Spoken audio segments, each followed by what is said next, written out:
Boa noite, meus queridos. É um grande prazer poder reunirmos mais uma vez na casa do Senhor, nesse dia 25 de maio do ano de 2014. Estamos na Igreja Presbiteriana de Tampa Bay e temos muito prazer em poder recebê-los, não somente os que aqui se encontram, mas também você que nos assiste na página da igreja no Facebook. Muito obrigado pela sua companhia, pelo seu apoio e principalmente quando nós vemos que você deu a sua curtida. Isso nos faz muito bem e sabemos que essa nossa palavra ela está ganhando um espaço muito grande através da internet.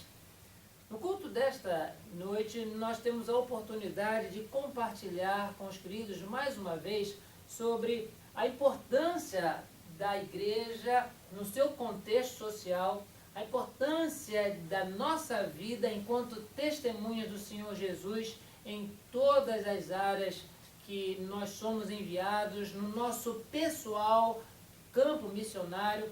E temos nesta oportunidade, usando do exemplo de Pedro e João, logo após a ascensão do Senhor Jesus, logo após a descida do Espírito Santo no dia do Pentecostes, eles, dois pescadores, eles se envolveram numa situação muito especial e que nesta situação nós vamos ter a oportunidade de tirar lições para a nossa vida que certamente nos desafiarão a ter mais intimidade com o Senhor, nos desafiarão a colocar em prática aquilo que temos aprendido e certamente glórias e honras serão dadas ao nome do Senhor Jesus. Por isso, eu quero convidar a todos para que, abrindo as suas Bíblias, possam acompanhar conosco a leitura do texto do livro dos Atos dos Apóstolos, no capítulo 4, e a partir do verso 1, nós leremos esses dois registros a respeito da vida dos discípulos de Jesus, Pedro e João. O primeiro registro refere-se do verso 1 até ao verso 4, e o segundo registro do verso 5 até o verso 22. Livro dos Atos dos Apóstolos, capítulo 4, versos de 1 até o 22. E Lucas, o evangelista, que é o responsável pelo registro dos Atos dos Apóstolos, ele faz assim, nos dá assim a seguinte informação. Falavam eles ainda ao povo quando sobrevieram os sacerdotes, o capitão do templo e os saduceus, ressentidos por ensinar eles o povo e anunciarem em Jesus a salvação a ressurreição dentre os mortos. E os prenderam, recolhendo-os ao cárcere até o dia seguinte, pois já era tarde. Muitos, porém, dos que ouviram a palavra e a aceitaram, subindo o número de homens a quase 5.000. No dia seguinte, reuniram-se em Jerusalém as autoridades, os anciãos e os escribas, com o sumo sacerdote Anás, Caifás, João, Alexandre e todos os que eram da linhagem do sumo sacerdote. E pondo-os perante eles, os arguíram: com que poder ou em nome de quem fizestes isso? Então Pedro, cheio do Espírito Santo, lhes disse: autoridades do povo e anciãos, visto que hoje somos interrogados a propósito do benefício feito a um homem enfermo e do modo por que foi curado, tomai conhecimento vós, todos e todo o povo de Israel, de que em nome de Jesus Cristo, o Nazareno, a quem vós crucificastes e a quem Deus ressuscitou dentre os mortos, sim, em seu nome é que este está curado perante vós. Este Jesus é a pedra rejeitada por vós, os construtores, a qual se tornou a pedra angular. E não há salvação em nenhum outro, porque abaixo do céu não existe nenhum outro nome dado entre os homens pelo qual importa sejamos salvos. Ao verem a intrepidez de Pedro e João, sabendo que eram homens iletrados e incultos, admiraram-se e reconheceram que haviam eles estado com Jesus. Vendo com eles o homem que fora curado, nada tinham que dizer em contrário. E mandando-os sair do sinédrio, consultavam entre si, dizendo: que faremos com estes homens? Pois, na verdade, é manifesto a todos os habitantes de Jerusalém que um sinal notório foi feito por eles, e não o podemos negar. Mas, para que não haja maior divulgação entre o povo, ameacemo-los para não mais falarem neste nome a quem quer que seja. Chamando-os, ordenaram-lhes que absolutamente não falassem nem ensinassem em o nome de Jesus. Mas Pedro e João lhes responderam: julgais se é justo diante de Deus ouvir-vos antes a vós outros do que a Deus. Pois nós não podemos deixar de falar das coisas que vimos e ouvimos. Depois, ameaçando-os mais ainda, os soltaram, não tendo achado como os castigar por causa do povo, porque todos glorificavam a Deus pelo que acontecera. Ora, tinha mais de 40 anos aquele em quem se operara essa cura milagrosa. Sim, queridos, esse é o registro de Lucas e que mostra como é que foi o desenvolvimento da igreja original, a igreja cristã primitiva, nos seus primórdios, já mostrando algumas coisas extraordinárias que já estavam acontecendo.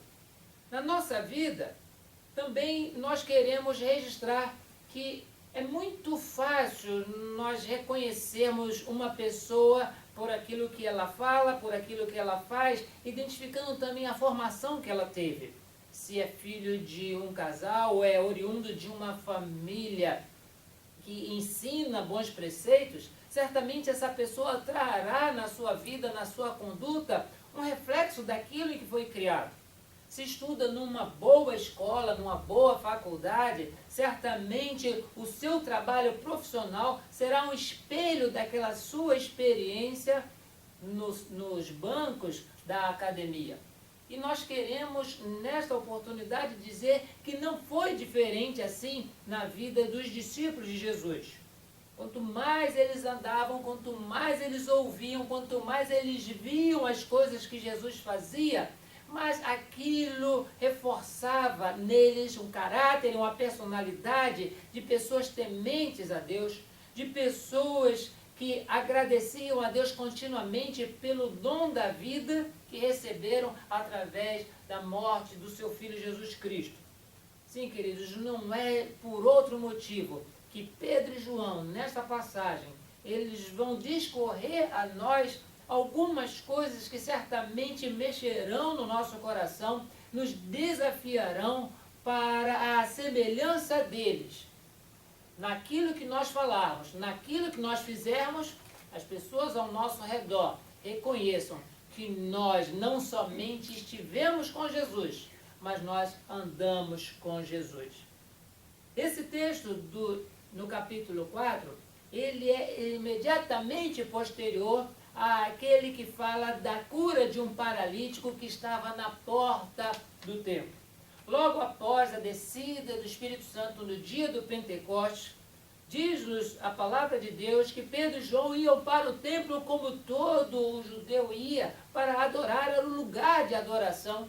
E estavam ali todas as pessoas que tinham esta prática, era um convite maravilhoso, era um período de festa. Não é por outro motivo que nós observamos que no Evangelho de João registra que Jesus esteve presente em Jerusalém para a festa da Páscoa por 3 oportunidades. E é no livro dos Salmos, no capítulo 122, que nós lemos: alegrei-me quando me disseram, vamos à casa do Senhor.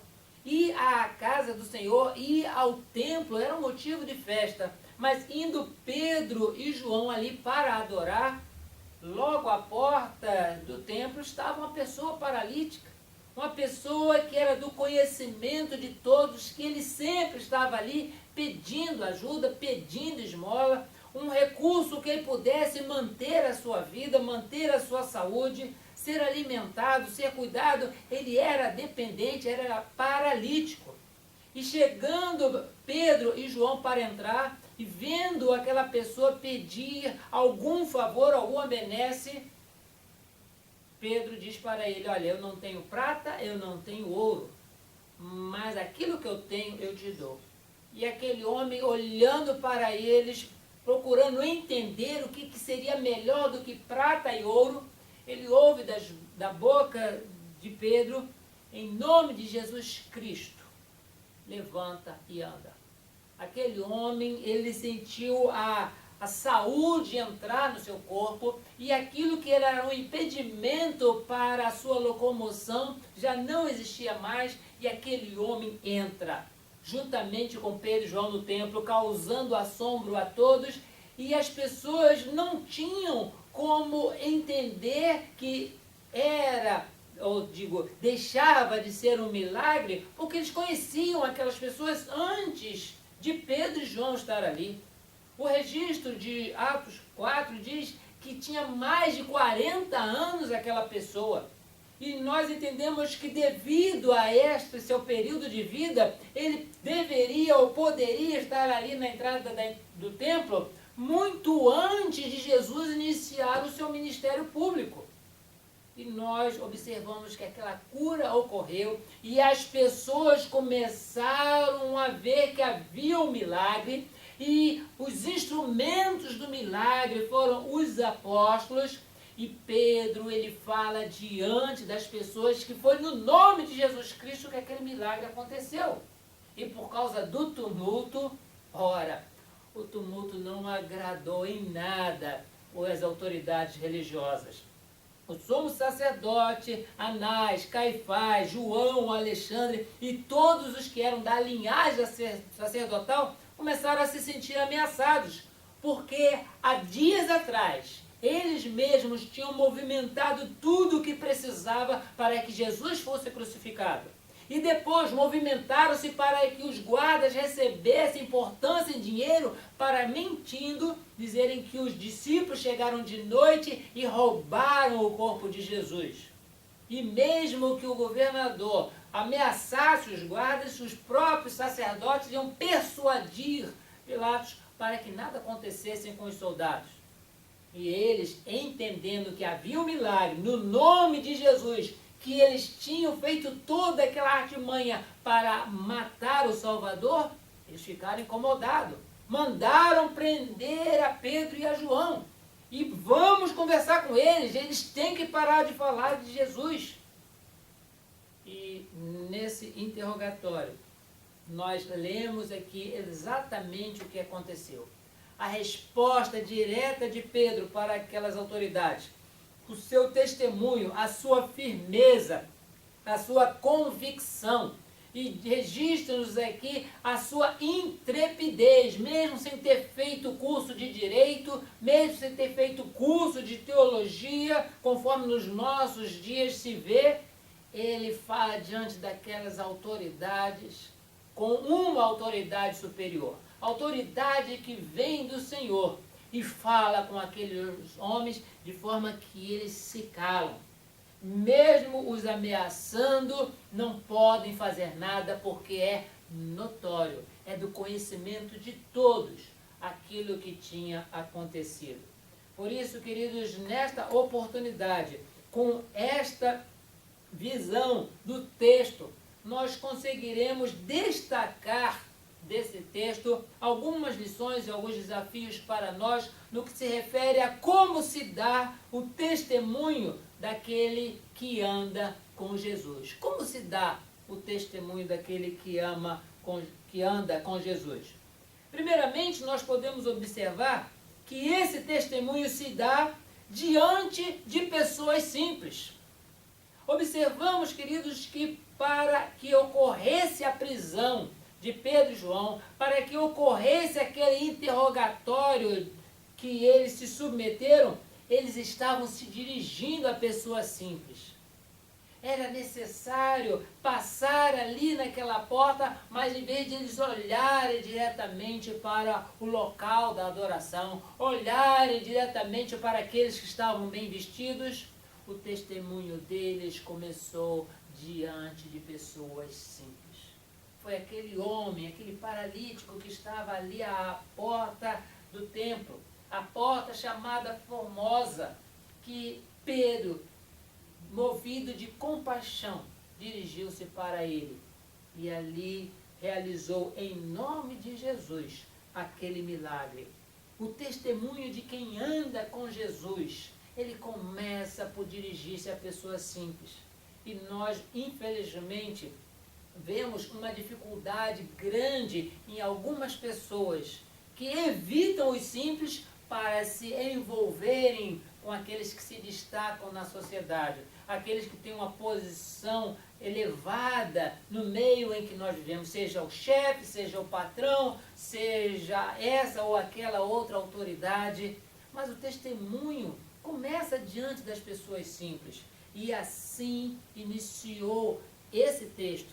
E é assim que também deve iniciar o nosso testemunho, conforme nós andamos com Jesus. Porque Jesus, ele andava junto com pessoas simples.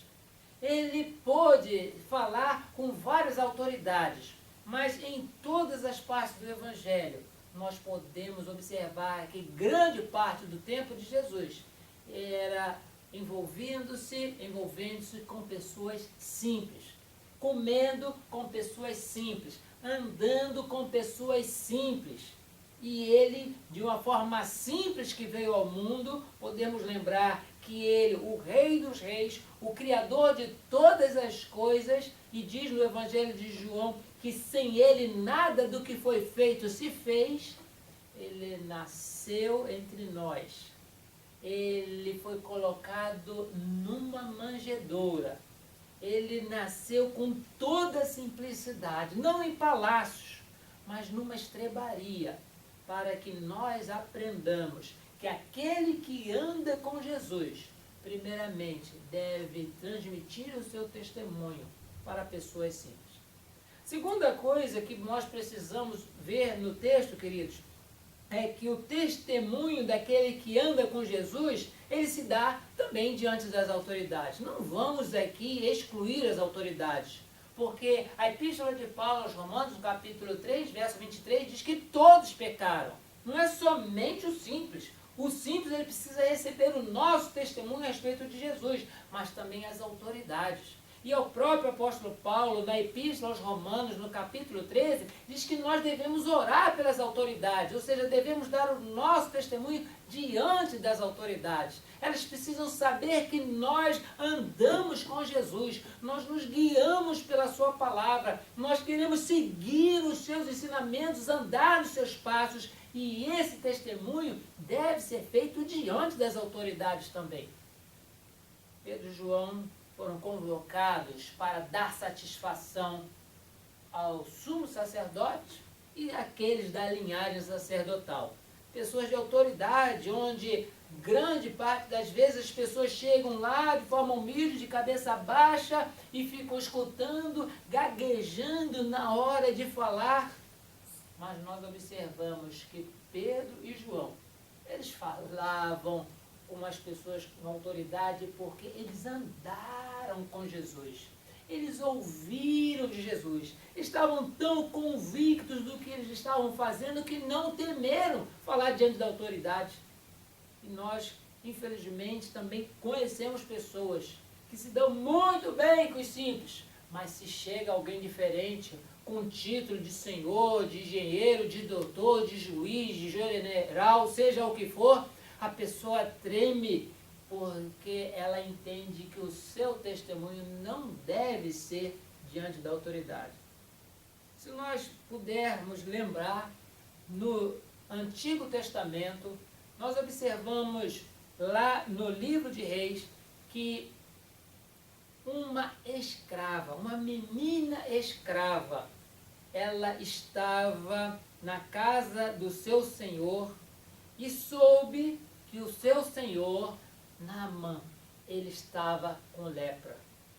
E aquela menina escrava, mas do povo de Israel, ela não temeu falar para a sua senhora, que era autoridade. dizendo: se este meu Senhor, ele estivesse diante do profeta que está lá em Jerusalém, certamente ele seria curado da sua enfermidade. Ela testemunhou da sua fé. Aquele homem tinha gasto todo o seu dinheiro e não tinha mais o que fazer para tirar aquelas manchas que a lepra deixa na pele da pessoa. Mas ela não temeu. Ela deu testemunho a respeito do Deus em que ela crê, do Deus dos seus pais, àquela autoridade. No Novo Testamento, nós damos testemunho a respeito de Jesus. E esse testemunho, primeiramente, ele é dado diante das pessoas simples. E, em segundo lugar, também diante das autoridades. Sejam as autoridades que gostem de nós, sejam autoridades que estão contra nós, que foi o caso aqui de Pedro e João. Outra coisa que nós podemos destacar neste texto é que o testemunho daquele que anda com Deus, também ele deve ser dado sempre em nome de Jesus. Nós podemos ter muitas coisas para apresentar de credencial, como família, o nome da minha família é esse. Como formação, eu sou formado em tal colégio, em tal faculdade, assim. Como também de profissão. Eu já exerci cargo assim, cargo assado, nessa, naquela outra empresa. Sim, nós temos muitas credenciais, mas isso em momento algum deve servir como referência para testemunho daquele que anda com Cristo. Hoje, mais uma vez, precisamos falar, existe uma propaganda enganosa de que o testemunho deve ser feito para engrandecimento da pessoa que anda com Jesus. Se você andar com Jesus, você será melhor colocado na prova. Se você andar com Jesus, você terá um alto cargo de confiança na sua empresa. Se você andar com Jesus, você não vai ficar doente nunca. Não é por aí que o testemunho deve ser motivado. Ele é motivado basicamente no nome de Jesus. Pedro e João não deixaram de ser pessoas simples, como pescadores que eram, porque estavam a serviço de Jesus, porque andavam com Jesus.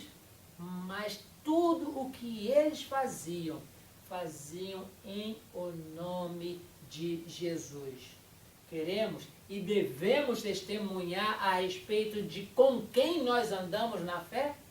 Seja o nome de Jesus sempre o primeiro a sair da nossa boca.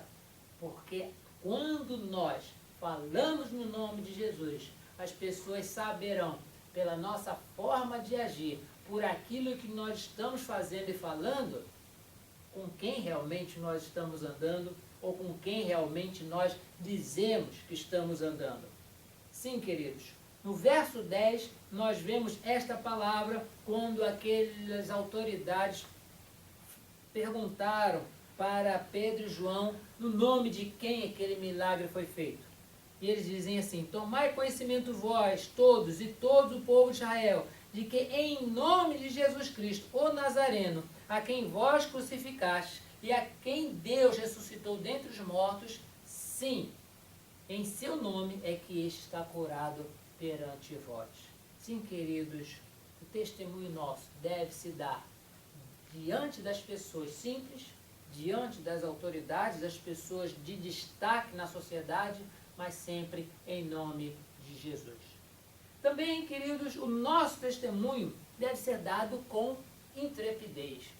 Gente, não existe nada mais fascinante para nós em relação a esse texto do que a própria linguagem daqueles que estavam interrogando a Pedro e João. E diziam de admirar-se, no verso 13, ao verem a intrepidez de Pedro e João, sabendo que eram homens iletrados e incultos, admiraram-se e reconheceram que haviam eles estado com Jesus. Iletrado significa pessoa que não sabe escrever. Inculto significa que a pessoa não tem informações daquilo que acontece ao seu redor. É uma pessoa que não sabe escrever em ler, mas também não sabe conversar nada porque não tem assunto. A cultura lhe falta. Não lhe falta a intelectualidade somente, mas lhe falta a cultura, o conhecimento das coisas que formam a sua própria conduta cívica, a sua conduta como cidadãos.